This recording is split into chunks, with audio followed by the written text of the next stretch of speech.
Merci.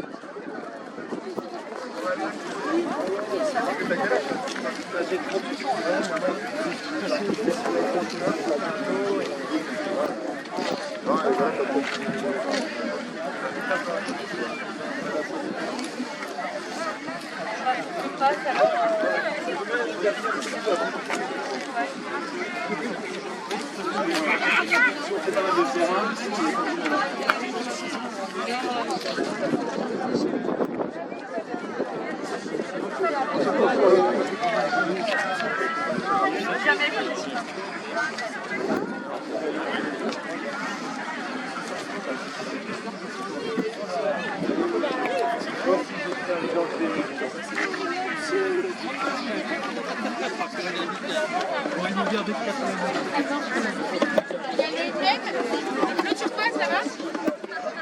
Ah oui, ok.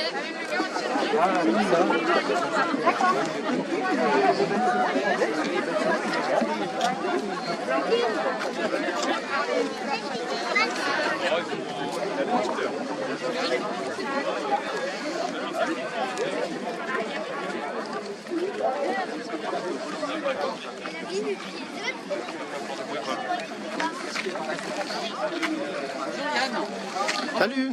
Merci.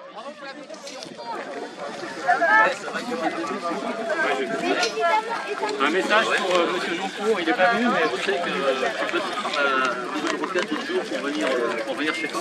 Si Monsieur Joncourt peut voir ce message. Bonjour. C'est mieux. Je reprends du coup. Notre maison brûle et nous regardons ailleurs. Une grande déclaration qui aura bientôt 20 ans. Depuis, les gouvernements se succèdent, les déclarations d'intention aussi. Mais malheureusement, les politiques menées en France pour préserver notre environnement sont bien moins ambitieuses que les discours. La loi climat et résilience en cours d'examen est un nouvel exemple de ce triste décalage. Cette loi n'est pas suffisante pour atteindre l'objectif de réduction des émissions de gaz à effet de serre que la France s'est fixé. Ce n'est pas seulement l'avis de quelques militants proches des Amish, mais celui du Haut Conseil pour le climat, du Conseil national pour la transition écologique et du Conseil économique, social et environnemental. Les travaux de la Convention citoyenne pour le climat ont été largement amoindris par le gouvernement, encore rabotés par les députés. Qu'en restera-t-il une fois examiné par les sénateurs? Face à ce mépris de la concertation citoyenne, à cette inconséquence vis-à-vis des enjeux de long terme, seule notre mobilisation peut permettre de rappeler la nécessité d'une réponse forte face à l'urgence climatique. Aujourd'hui et dans les semaines à venir, nous devons rappeler au gouvernement que les citoyens souhaitent agir pour éviter les scénarios catastrophes d'une planète à plus 3 ou plus 4 degrés. En conséquence, nous demandons une vraie loi climat pour qu'au-delà des discours, la France prenne sa part de l'effort mondial nécessaire.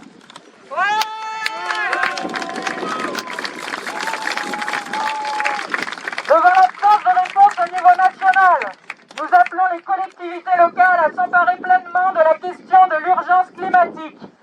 C'est pourquoi nous avons choisi ce site des Plaines Villes, qui pose de nombreuses questions environnementales et réunit des projets appartenant à l'Ancien Monde. Projet de l'Ancien Monde, cette implantation d'un autre Lidl en bordure de la future rocade. Les constructions de nouveaux magasins, de grandes enseignes, en périphérie se multiplient ces derniers mois dans l'agglomération.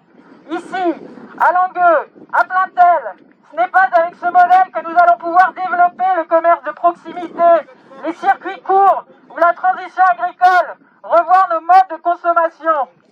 Projet de l'Ancien Monde aussi, celui de l'urbanisation des Plaines Villes. La nature a repris ses droits sur ces 130 hectares. Le vivant prolifère, la végétation contribue à fixer le carbone. Nous pensons que ce site doit rester en l'état. L'agglomération, et en particulier la ville de Saint-Brieuc, ne manque ni de commerce ni de logements vides. C'est là que le développement économique devrait se faire, pas sur ce poumon vert que sont devenues les pleines villes.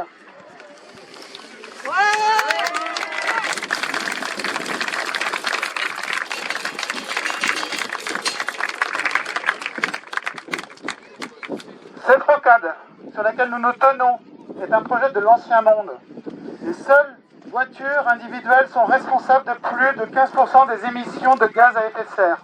Alors que l'agglomération s'est engagée à réduire significativement les émissions liées au transport à l'horizon 2030, nous ne comprenons pas cette volonté d'engloutir encore des dizaines de millions d'euros d'argent public dans une rocade qui aura pour effet de faciliter, donc d'encourager le recours à la voiture individuelle.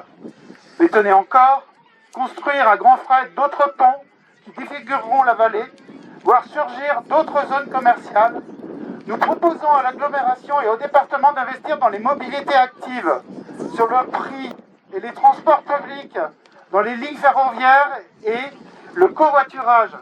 Sur ce sujet, comme sur le projet de territoire en cours d'examen, le collectif Urgence climatique Armor continuera de se mobiliser et nous espérons que vous serez encore plus nombreux à nous soutenir pour construire ensemble un avenir juste et soutenable pour notre territoire et l'ensemble du monde vivant.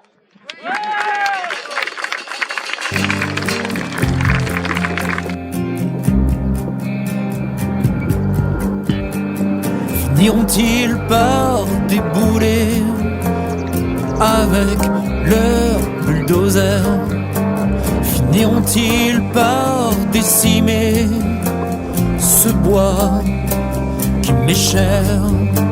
Finiront-ils par me chasser, m'éloigner de mes terres? Finiront-ils par bitumer ce petit coin de paradis sur terre? J'ose penser qu'ils finiront par renoncer. J'ose penser que la raison va l'emporter. J'entends bien la logique, une logique économique, une région à développer, une machine à faire tourner. Des fast-food, des complexes, des hyper, je suis un détail dans leurs affaires. Mais ma terre n'est pas à vendre, finiront-ils par le comprendre? J'ose penser qu'ils finiront par renoncer. J'ose penser que la raison va l'emporter. Qu'ils aillent au diable s'ils touchent à mon bétail, qu'ils aillent en enfer s'ils bitument ma terre, qu'ils aillent au diable s'ils touchent à mon bétail, qu'ils aillent en enfer s'ils détruisent ma ferme.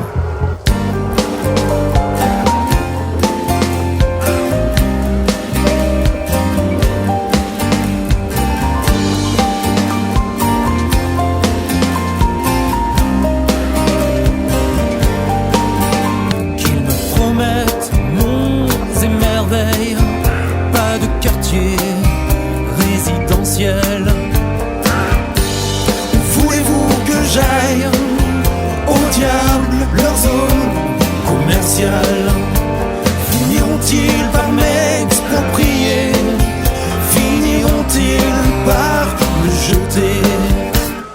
Qu'ils aillent au diable s'ils touchent à mon bétail, qu'ils aillent en enfer s'ils bitument ma terre, qu'ils aillent au diable s'ils touchent à mon bétail, qu'ils aillent en enfer s'ils détruisent ma ferme.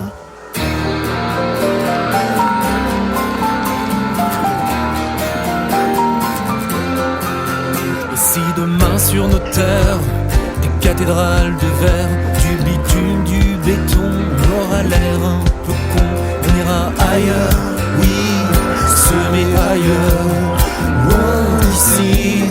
Et tant pis pour ceux qui vivent ailleurs, pour ceux qui vivent ailleurs, on va leur acheter leur terre, on a l'argent pour le faire. On va leur acheter leur terre, on a l'argent pour le faire.